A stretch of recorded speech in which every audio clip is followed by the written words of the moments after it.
Le conflit ukrainien connaît une nouvelle tournure depuis que le président américain Joe Biden a décidé de permettre aux forces ukrainiennes d'utiliser des armes pouvant atteindre le territoire russe, une ligne rouge pour le Kremlin. Joe Biden est en visite en France à l'occasion de la commémoration du 80e anniversaire du débarquement des Alliés.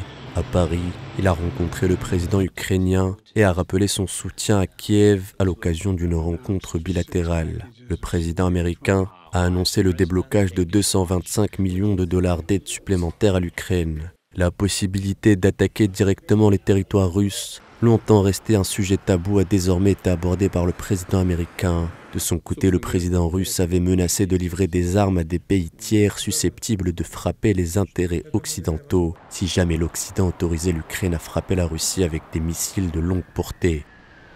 C'est désormais chose faite. La Russie de son côté a procédé à l'envoi de navires de guerre dans les Caraïbes, plus précisément à Cuba, 48 heures après la mise en garde de Vladimir Poutine. 3 navires de guerre et un sous-marin nucléaire sont en déplacement vers Cuba. Ils devraient arriver dans moins d'une semaine sur l'île, située à 400 km de la côte américaine.